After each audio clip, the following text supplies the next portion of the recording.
I'm going to show you a couple different breakfast recipes, some cheese steaks, a few different burgers, and some fried rice.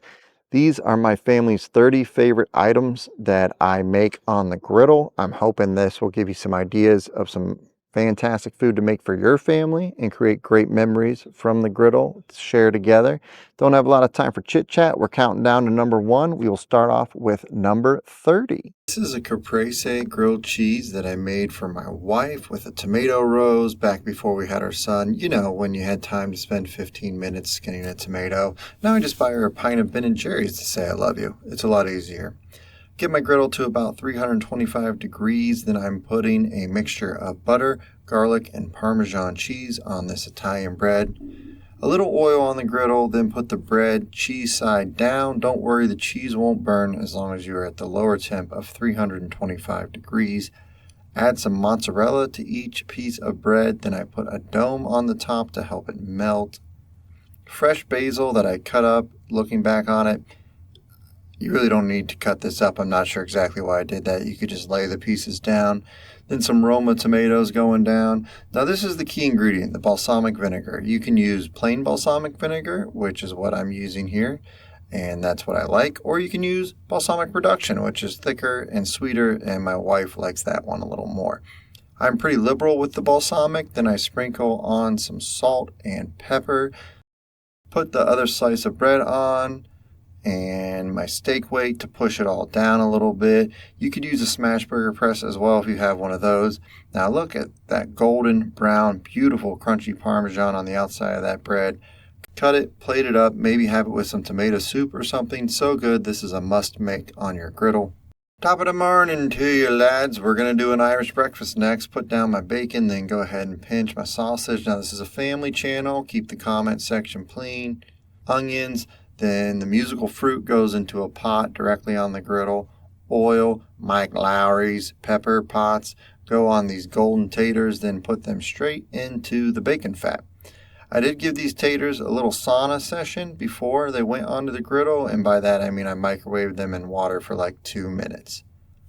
Flip them sausages, stir them beans. Bacon is done, onions are done. Then we'll toss the tomatoes right on the griddle in the bacon fat as well. Now look at these potatoes from frying in the bacon fat. That stuff is just, it's so magical. Shrooms going down. The shrooms and the tomatoes are last because they cook the fastest. Remember, you want to put down what takes the longest first. Some Irish soda bread that was baked fresh this morning with love by some lady that works at the Kroger bakery. Honestly, I don't know if she made it with love. Maybe she hates her job. I don't know. But I didn't bake this bread. I bought it. Regular salt and pea on the veggies. Move everyone to the side. The far burner is now off. Clean the griddle and do these eggs. 375 in the back. That's too hot for the eggs. 290 or about 300 in the front, and that is perfect. I like to pull out the whites around the yolks just to help them set up for a sunny side up egg, but you got to be careful. I've definitely popped the yolks before and ended up with some fried eggs. After 2 minutes, or when the whites are cooked all the way through, you can plate it up on some fancy cutting board, pour yourself a Guinness, the breakfast of champions, right here. Enjoy your Irish breakfast. Chiso Scramble. A little bit of oil going down on the griddle. We're at about 425. First thing down are some red skin potatoes, which I diced and also steamed in the microwave, just like the previous potatoes, for a few minutes. This makes them cook quicker, and I do it while the griddle is heating up.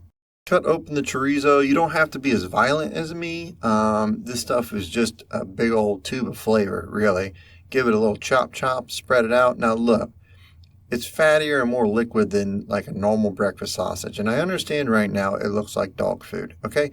But don't click off the video, just trust me on this one.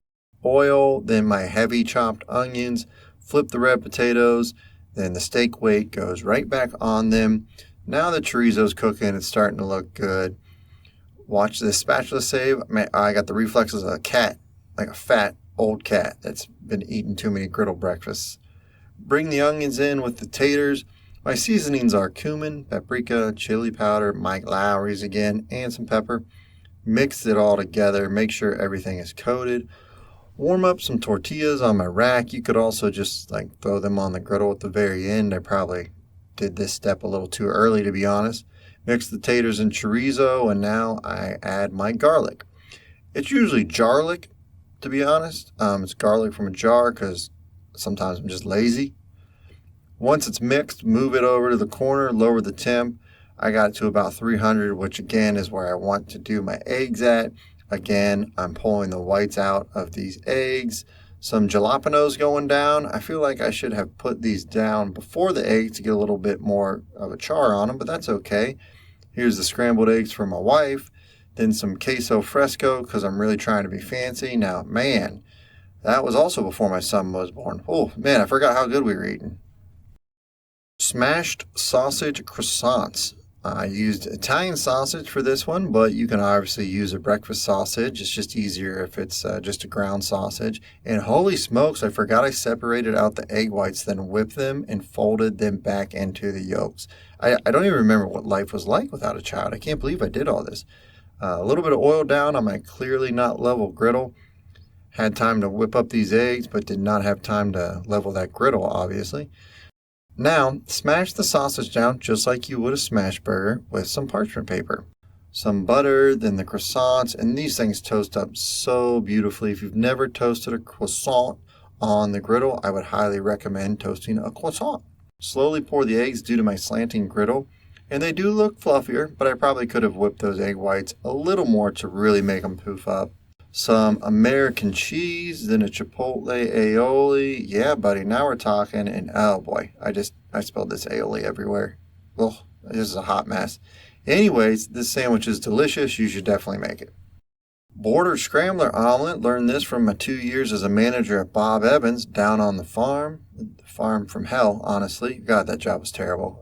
Middle management's terrible. Middle management at a mediocre breakfast restaurant is not what I thought I'd be doing after college, 1 pound of Bob's sausage, then a can of diced potatoes. I know canned potatoes are nasty, but look, this is how we did it at Bob's. Heavy chop on the red onion, then some garlic, salt, and pepper. 1 can of diced tomatoes and a cup of salsa. We will mix everything together.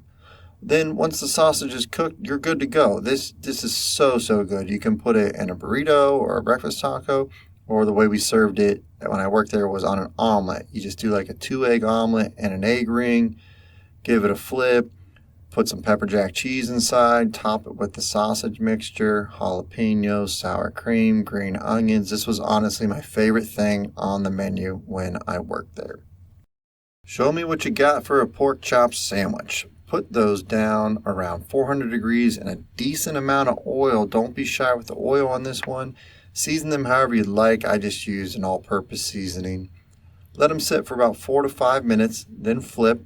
And you should have some good color because the griddle was pretty hot and you used a lot of oil. Only a few minutes on this side, then move them and put some sliced onions right in the spot where the chops were. You're going to cook them in basically the drippings and the oil from those pork chops. Oh, and you're going to add a pat of butter and garlic because why not, right?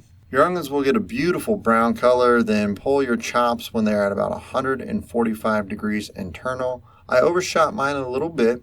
Watch out for this. Don't overcook them because that's how they become dry. So ideally you pull them at 140, put them on the onions, let them sit like this, and on top of the onions they'll rise up to 145. Butter down for our Texas toast, which I absolutely love Texas toast. Now look at this. All the juices flowed onto the onions, and the chops hopefully don't overcook because they're off the direct heat, and the bread is toasted. I only do mustard on these. Obviously put, whatever you would like, but I think this is how they do it in Chicago. Just bread, mustard, onion, pork chop, and that's good enough for me. It's great. The Italian Stallion sausage sandwich. Let's go, Rock. Get up, you son of a... Anyways, I get the griddle to about 375 to 400. Flip them. Add my peppers and onions. Jar of your favorite marinara in a pot. Or obviously, if you have some homemade sauce, that'd be even better. After the sausages get seared on both sides, I put them on top of the peppers and onions so they don't overcook. Same concept we just did with the pork chops. Put down some hoagie rolls I got from the bakery section of my Kroger. Then separate out your veggies into 2 piles the length of your rolls. Provolone cheese on top, some water to help it melt. Snuggle up your sausage right there in that little cheese blanket on top. Now you're asking yourself, Johnny, how do I get them on the hoagie? Well, this trick here is a showstopper. This will make your wife look at you like she did when you were 20 years younger and 40 pounds lighter. Okay, it's not that impressive. What you're going to do is just put the bun on top of the sausage, slide the spatula underneath and flip it. But yeah, whatever. Hit it with some marinara and you got a sandwich that Tony Soprano would be proud of. Bacon, egg, lettuce, tomato, the belt sandwich on Texas toast. Again, I use mayo rather than butter to toast this. Give this a try sometime. It works well. It's pretty easy to spread on. These are some thick cut pieces of bacon. Just make sure you cook these low or the edges could burn up before the inside of the bacon cooks all the way through. There's our egg. I'm going to pop it, make a fried egg, but you could totally do an over easy and let the yolk run out on your first bite if you wanted to. Some cheese de Americano. It's like coffee at Starbucks. If you say it that way, it makes it fancier and you can charge twice as much for this sandwich. More mayo. This isn't for toasting, just for flavor. I don't have a problem with mayo. You have a problem with mayo. Everything bagel seasoning. That's a must try. If you've never done this on this sandwich or any breakfast sandwich with egg and mayo. Let's assemble eggs, cheese, bacon, fresh lettuce, tomato, and this is called the belt sandwich because you will have to buy a bigger belt once you eat a few of these sandwiches. The avocado bacon omelet is one of my wife's favorites, so I make it a lot. You could cook the bacon ahead of time, or the way I'm doing it now is I dice up 2 slices of raw bacon, add it inside my omelet ring.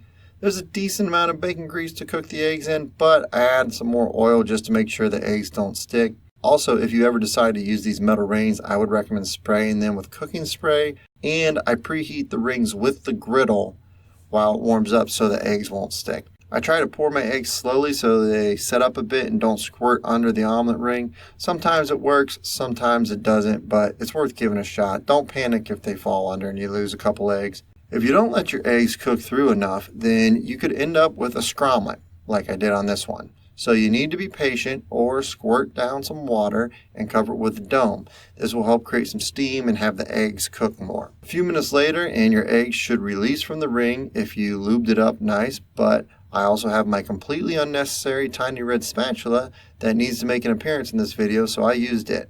Ta-da! Give it a flip and add some Monterey Jack cheese, fold the omelet, then add some salt. People ask, Johnny, is there a secret reason why you add salt at the end? And yes, there is. It's actually a super secret trick that Gordon Ramsay taught me called I forgot. I forgot to add the salt earlier. That's why. Anyways, melt the cheese on top, bacon, avocado as well. Avocado omelet, husband of the year right now. The old BBB, Blue Bacon Burger. This is simple. It's a regular thick boy burger that I season with Montreal steak seasoning. Then I cook it at 400 degrees, about 5 minutes per side, or until it gets to an internal temperature of 155. I made 2 slices of bacon. That's right, another recipe with bacon in it because it's fantastic and it should have its own food group. Then there's blue cheese sauce, which is mayo, sour cream, blue cheese crumbles, and garlic. The recipe is in my ebook/course.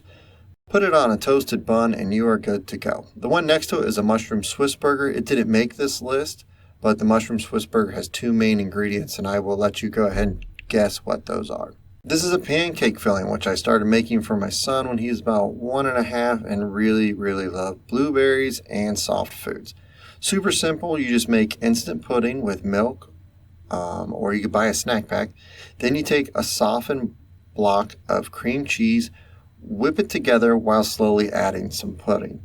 Or even easier is buy the whipped cream cheese, take 2 tablespoons of that into a bowl with an entire thing of that snack pack pudding, and then just mix it all together with like a fork. So that's how I'd recommend do it, but you can do the instant pudding if you want. My son loves this, and I would highly recommend it for kids for pancakes or French toast or crepes.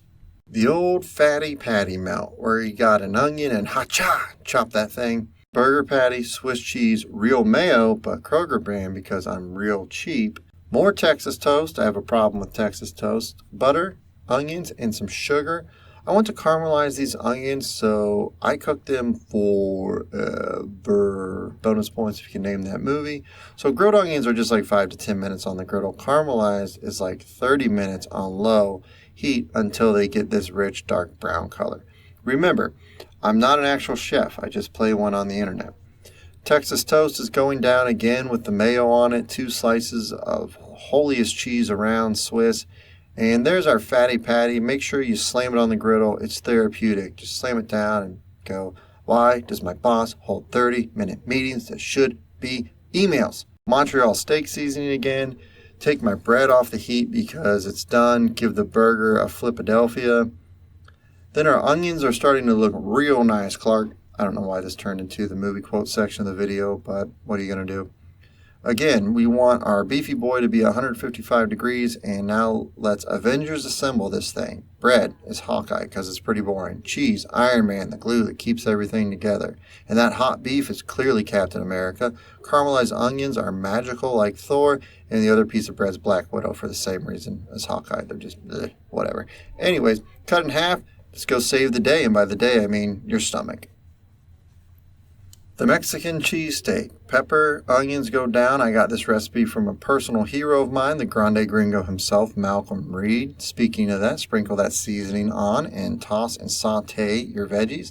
Next is 2 chorizo sausages with the casing removed, so a different brand of chorizo than earlier.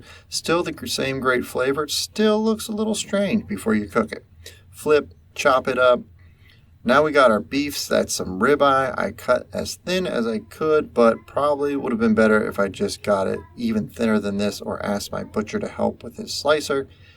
After you've spread it out, hit it with a little more of that Grande Gringo seasoning. Oh, and did I mention there's a little bit of liquid gold in the back corner? That's right, a little bit of the cheese whiz. I mean, it's a cheesesteak after all, right?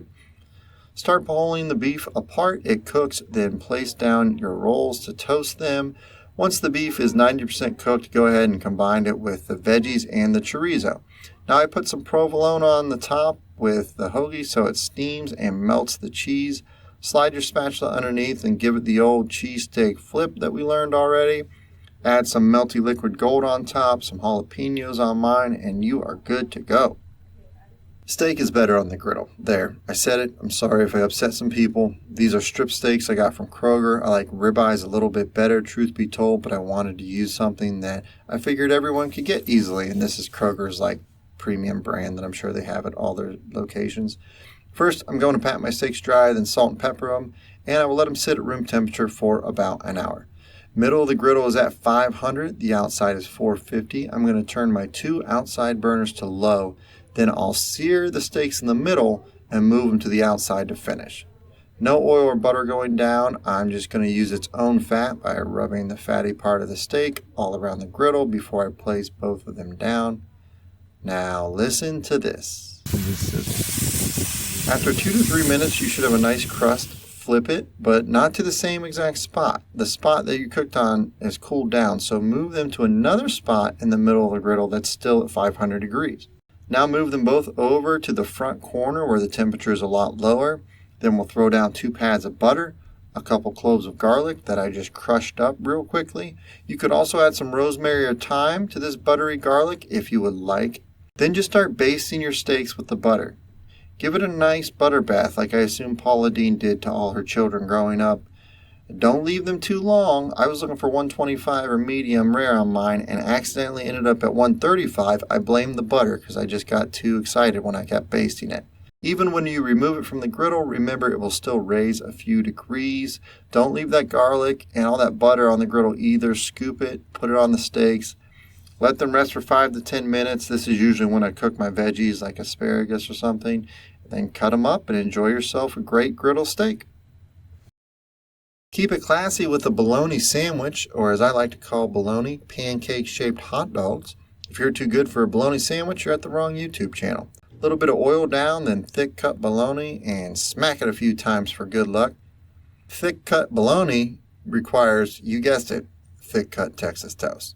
Then, check out the color we get on this hog. Nice looking BOLOGNA. Our double T Texas toast is nice and toasted up. Now let's bring out the mayo. You could use Miracle Whip if that's what tickles your fancy, but I'm a mayo guy. Mustard, American cheese. Now this isn't time for fancy cheese or mustard, okay? This is a day before payday sandwich. Let's just use what we have in our fridge. Onion, lettuce, tomato. Now you're living the dream. Grab yourself a beer. Enjoy a bologna sandwich. Okay, these tots aren't necessarily a meal, but they are delicious, and I feel like every griddle owner should make them. Go in your freezer, grab some frozen tots. You could let them defrost on the counter for about an hour, or if you're pressed for time, pop them in the microwave for 2 minutes. Put them on the griddle, then we're going to smash them down a bit. You don't have to use the egg rings, but it does make it uniform. I add a little more oil, then don't touch them for about 10 minutes. You should be at 400 degrees, FYI. Then, after that time is up, flip them and look at this pretty little tater tot puck. Oh, I promise you, you will love these. If you try anything from this video, this is definitely one of the things you should try. Holla Holla Bill French toast. What is challah bread? I'm glad you asked. It's on the screen now. Similar to brioche, and just so you know, brioche will also work for this recipe. I'm cutting this into 8 slices about 1 inch thick. Look how dense this bread is on the inside. Now we're making a custard with heavy whipping cream, sugar, cinnamon, nutmeg, a little zest of an orange. This recipe also is in the ebook and course. 4 eggs, then we'll get a hand mixer out and give it a good whipping. I transfer it to a glass baking dish because I don't want to melt the plastic bowl when I put it next to my griddle, and this allows me to soak more pieces of bread at one time. Got to keep the griddle low for this one, around 325 degrees. Put your bread in, you let it sit for 2 minutes per side. It can handle it because it's so thick. Also, you can cut the bread the night before and leave it out to dry if you want. This will make it be able to soak in more of the custard. So again, with the temp, I'm turning the outside 2 burners off and leaving the middle 2 on so I can move the French toast to a cooler spot of the griddle if it's cooking too quickly. I got some whipped butter I'm putting down, and look, this ain't no middle school dance. Don't be shy. Put that butter on there, okay? Drain off each piece of bread and put it down right in that frothy, bubbly butter. Here's the second batch going down. After about 5 minutes, I'm starting to get some color, so we'll flip. Now, I let this go for 15 to 20 minutes. It's longer than regular French toast because I'm trying to have the middle cook all the way through without burning the outside. Now when I'm plating, I put some more butter on the cutting board because why not? Stack up 2 pieces, yes, some more butter, then blueberries, which is what makes this part of a complete breakfast. Hey, if the cereal companies can lie about that, so can I. Syrup, powdered sugar. If your wife's ever angry at you, I recommend making her this. Mexican chicken sandwich from Meat Church. Matt did this on a charcoal grill. I'm going to do it on the griddle. 8 chicken thighs. Get the boneless, skinless ones unless you're looking for a reason to throw back a few the night before. No, sweetie, I'm not staying up drinking. I'm prepping our meal for the next day. Into a Ziploc bag and this giant can of pickled jalapenos. You'll put that in there with the chicken. Let it sit in the fridge overnight, anywhere from 8 to 24 hours. The longer it sits, the hotter the chicken's going to get. Next day on the griddle, we'll mix some hot sauce and butter in a pot to baste the chicken. A little bit of fajita seasoning going on our chicken, some oil down, then place everyone on the griddle. Now don't throw away those jalapenos, they will go on the griddle as well. After you flip the chicken, we'll start to put the hot sauce on top of each one. Man, these are looking delicious. If you haven't figured it out by now, this is not a meal for people who don't like spicy food. Don't get me wrong, it's not terrible, but it obviously has some heat to it. Toast up a bun, and I cook my thighs a little higher than my breasts, get them to about 175 rather than 165. We'll add some cheddar cheese to our chicken. Okay, so we're going to go bun, some mayo to cool things down, cut a jalapeno in half, add that. Here comes the chicken, cheese. This is a fantastic sandwich. Oklahoma fried onion burger, an American classic. Slice up some white onions as thin as possible. It's best to use a mandolin if you have one, but if you don't, you can use a potato peeler, which actually works very well too, or just try to go as thin as you can with your knife. Get your beef balls separated. I prefer 2.5 ounce balls for any smash burger application. I'm using potato buns, nothing fancy. Get the griddle nice and hot. Drop your balls down and add some salt, then a handful of onions on top. Again, don't be shy. We're basically making like a big White Castle slider here. Smash them down. I use parchment paper and a steak weight, usually with smash burgers, but you don't have to use that with these onion burgers. The onions will help. I put some French fries on the griddle with this because who doesn't want fries with a burger?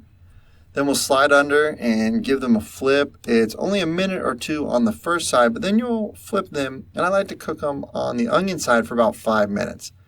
So these aren't as fast as a plain smash burger, but that's because I really like to cook the onions down and let that beef grease just drip on top of the onions.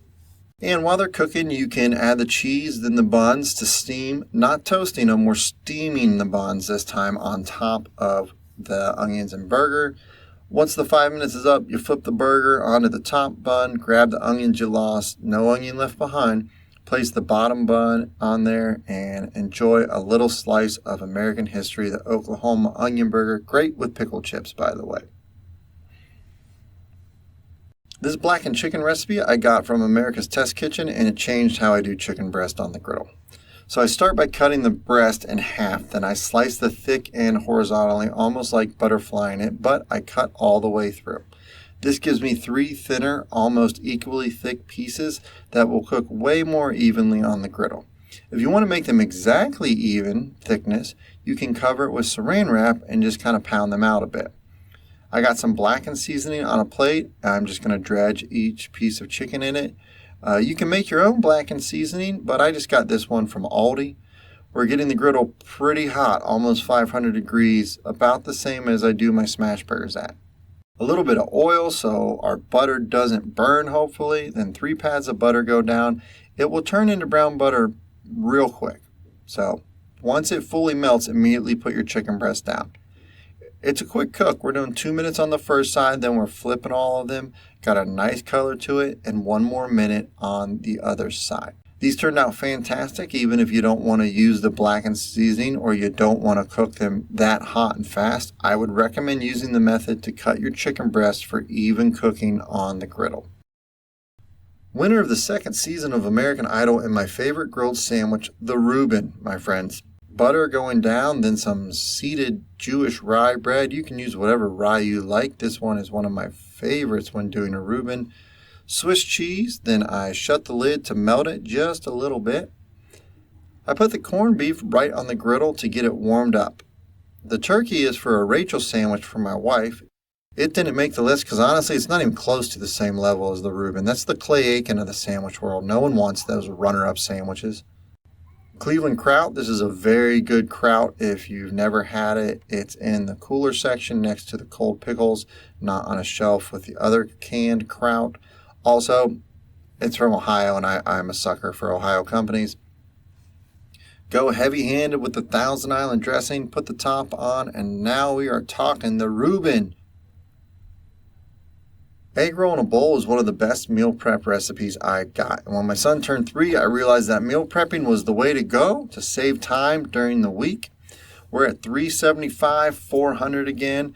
Then I put down 1 pound of ground turkey. You could use ground pork or beef as well, some salt and pepper. I go pretty heavy with this salt and pepper because the turkey is lean and doesn't have a ton of flavor. More oil, just the white parts of the green onion and some diced garlic. Chop up the turkey, then mix the veggies in with it. Now we got some more oil down and we'll get this bag of coleslaw mix. This is an all meat and veggie, no carbs because it was created by those keto people. Normally I don't support any diets because I'm not really starting my diet until next week, but this is a good recipe that they came up with, I will admit that. Spread it out thin so everyone is touching the griddle, then after a minute start to flip your coleslaw. You're not leaving the slaw for more than like 5 minutes. You want it to still be a little crunchy, and if you cook the slaw too much, it'll get soggy. Mix the turkey in with it, then add some teriyaki sauce, soy sauce, then give it another good mix together. Once it's all combined, you add the sesame oil last. This is a finishing oil, so do it very last. Mix to combine, then pull it from the griddle. Add the other end from the green onions, the green part, and like I said, you got yourself some lunches or dinners for the week. The chopped cheese is pretty straightforward. You're throwing down a few patties, adding some onions, then you just start chop, chop, chop, or ruin. Season them up with salt, pepper, or your favorite all-purpose seasoning. Let it cook until the meat is no longer pink and the onions start to soften a little bit. Then separate your beef into piles the length of your bun. I did 4 patties and we got 3 chopped cheese about 6 inches long out of this.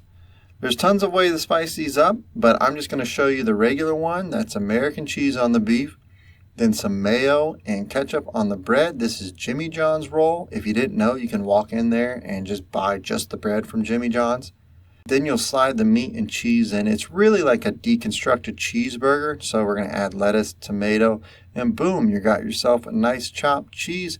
Feel free to mix this up, spice it up any way you want, like you would a cheeseburger. Sausage scramble. Pinch half a log of breakfast sausage. This thing is super, super easy. I also have some McDonald's style hash browns on the griddle. Once the sausage is cooked through, we will add some scrambled eggs. This is 6 eggs. You'll pour it right on top of the sausage, then let it start to set up. When they're about 80% set up, the eggs, I will add my shredded cheese.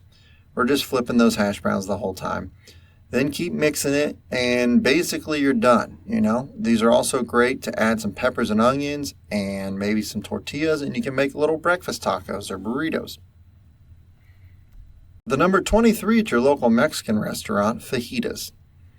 Start with our peppers and onions down, then I'll throw my tortillas on the wire rack. Again, this is like earlier. You don't have to do this. It's probably a bad way, to be honest. It'd be easier to just put them down on the griddle at the very end for a minute.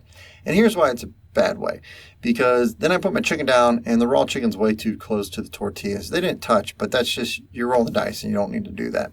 Live and learn. Spread your chicken out so everyone is touching the griddle, which, by the way, the griddle's at 375 or 400 degrees. After about 3 to 5 minutes, flip each piece of chicken. That's 2 breast or 1.5 pounds of chicken breast, by the way. Then I'll sprinkle on the packet of fajita seasoning. You can obviously make your own seasoning as well if you would like. I get it on the chicken and on the peppers and onions. We'll squirt some water on it and start to toss everything together. You can measure out the water according to the package. I just like to keep squirting on there until I get to the consistency I want. And you should get like a nice sauce forming on the veggies and chicken. Grab some sour cream salsa and avocado, and as Peggy Hill would say, enjoy your fajitas. The classic cheesesteak, start with a ribeye, and we're going to put it in the freezer for about an hour. We're doing this so it will be easier to slice. Grab your sharpest knife and slice it as thin as you can. Now you could also, again, ask your butcher to put it through their slicer, which might be easier than doing it at home. Get the softest rolls you can find. These are Sara Lee artisanal rolls, and they are not even close to authentic for a cheesesteak, but it's the softest thing I could find at my Kroger. Take a white onion and dice it up into small pieces. Now let the onion cook down on the griddle for 5 to 7 minutes before you add your beef. I like to cook my cheesesteaks very low and slow, around 300. I feel like this really pulls out the fat, makes them nice and juicy. Once your beef is down, start pulling it apart. This will get easier as it cooks. Mix your onions and keep pulling the meat. Eventually it will all cook through and it will be nice and juicy from all that fat. I usually add some salt right before I put the cheese on. I'm using provolone, but feel free to use that liquid gold. Bun on top. Again, I'm not toasting this bun similar to the onion burger. I'm just trying to steam this bun and get everything soft. Once your cheese is melted, slide the spatula underneath it, do the old cheesesteak flip, and boom, you got yourself a nice cheesesteak. Definitely try this at the lower temperature. I feel like when I started doing that, that really upped my cheesesteak game. The hash brown omelet is an absolute gut buster. 2 cups of frozen hash browns, some oil, and a tablespoon of butter on the griddle. Get those hash browns separated, tossed in the fat, then spread them out and don't touch them, okay? We're at 400 degrees and you want to just let them sit for 10 minutes. Some peppers and onions going down. We're basically doing a Denver omelet inside hash brown egg mixture. This is a breakfast Frankenstein, okay? Diced ham, tossed it together. Now 2 eggs scrambled we're pouring right on top of the hash browns. This is after 10 minutes of the hash browns setting up, okay? Wait a minute or two for our eggs to set up. Add our filling, top it with some cheese, and we'll start to flip it. Now look, if it breaks on you, don't worry, okay? This isn't gourmet, it's just griddling. Also, the cheese will help everything stick together. Cheese is like the duct tape of the griddle world. And then you got yourself a hash brown omelet. Chicken fried rice. Start with some oil, 2 boneless, skinless chicken thighs that I already seasoned with salt and pepper. Now, I put down 3 eggs at the beginning, but I would not recommend doing eggs this early. I don't do it this way anymore. Now I do the eggs later after I've added the veggies and rice. What I do is I make a little well in the middle of the rice and pour the eggs in. I'll mention it again later in this cook so you know when it is. Anyways, back to the chicken. I put some teriyaki on top of it. Some butter going down for my frozen peas and carrots because I'm not above using frozen veggies. Then my green onions. Mix all the veggies together in some salt and pepper pots. Then bring in the garlic. Add the chicken, then move it all to the side, and you guessed it, more butter. Here's the rice, which I had on a sheet pan in the fridge. I cooked the rice the night before. Soy sauce, then we'll go ahead and mix everything together. I'll bring the eggs back into. Now this is when, if I was making the well in the middle of the rice, this is when I would pour my eggs in. Doing them so early doesn't make sense because they just have to sit over there while I cook everything else, and they could keep cooking and get nasty. Once it's all mixed together, I'll add the sesame oil, same as the egg roll in a bowl. This is the last thing you do. Add it, give it a final toss, then you're all done. Chicken fried rice on your griddle at home, just as good as takeout. Smash burgers, the reason most people buy griddles. This is a tad bit different than the onion burger. We'll toast the bread first. We do this because the burgers cook so fast. Now, I'm not here to tell you that these are better or worse than a regular burger. They've gained a ton of popularity in recent years, and I'm just telling you how I do them, and I think it's worth your time to at least try them once, especially if you got a griddle. Turn the heat up on the griddle to get about 475 to 500. Place down your burger balls. 2.5 ounces is my preferred size. If you go too big, they don't smash well, and they don't get a good crust. Take your smash burger press and some parchment paper so the beef doesn't stick. Then smash these things down like they owe you money. Don't be scared, and don't worry if you get holes in the beef. It'll be okay. Now I'm putting my special burger sauce right on the patty. You don't have to do this. It's an extra step I just like to do.